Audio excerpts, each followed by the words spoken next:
The fourth episode of it, Welcome to Derry, explores a number of flashbacks that explain the truth about Pennywise's beginnings, revealing everything from its worst flaw to where it resides in Derry.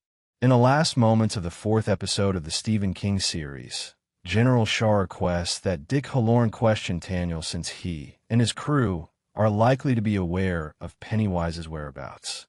In light of the escalating nuclear tensions throughout the globe, Shaw wants to find out where Pennywise lives so he may turn it into a weapon and frighten other countries. But at first, Taniel won't bend and tells Hallorann he won't divulge anything.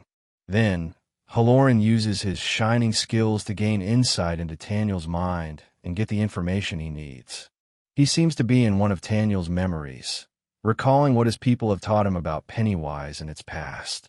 This teaches Hallorann about the monster's lengthy history on Earth, as well as its worst flaws. Pennywise arrived to Earth long before people. Taniel starts his account of Pennywise's beginnings by describing it as a wicked spirit that came to Earth millions of years ago via a falling star. He highlights that Pennywise is considerably older and more ancient than any person on the globe by emphasizing how this incident occurred long before humanity ever existed. The wicked spirit was released when the star impacted the Earth and wandered about until people eventually discovered the star's crash location and discovered its source, Pennywise's own kryptonite. When humans first found Pennywise's crash site, they learned that the star carrying it was really imprisoning it. Only after the star crash landed and let the monster break free was it able to flee. This made the star's shards an ideal weapon for fighting the monster.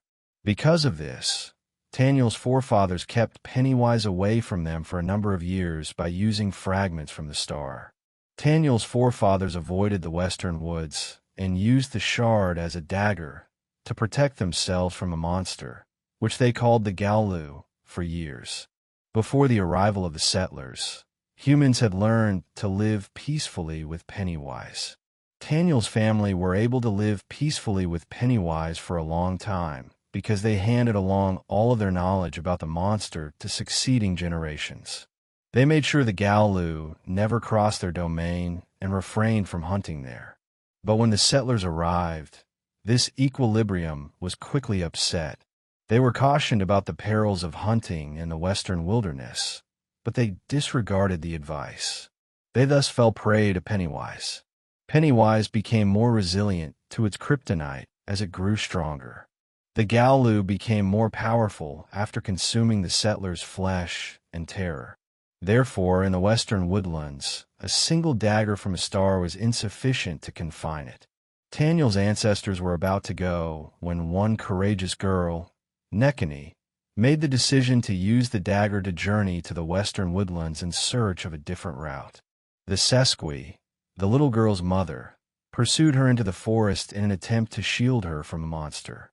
But the greatest concerns of the search team were realized by the Gallu, who slaughtered Sesqui and everyone else. Pennywise's fallen star was discovered by Nekani, who used it to imprison it. Nekani made the decision to once again confront the western wilderness after the death of her mother. Luckily, she was able to locate Pennywise's lair and find the fallen star this time. After that, they buried 13 pieces of the star all about them as they circled the western woodlands. The shards kept Pennywise in the woods because they were the only thing the Gallu dreaded. This might explain why, in the opening flashback of it, Welcome to Derry Episode 3, it was unable to pursue General Shaw beyond the woodland. They also promised to keep their whereabouts a secret after burying the shards. They took this action to guarantee that the Gallu would never be released into the outside world. It's likely that the military may unintentionally release Pennywise. Taniel also tells Dick Hallorann where the pillars that hold the Gallu confined are located at the conclusion of it. Welcome to Derry Episode 4. Hallorann will probably inform General Shaw where the pillars are since he is assisting him in finding Pennywise, and the military will attempt to utilize the monster as a weapon. They and the residents of Derry, however, will surely suffer as a result.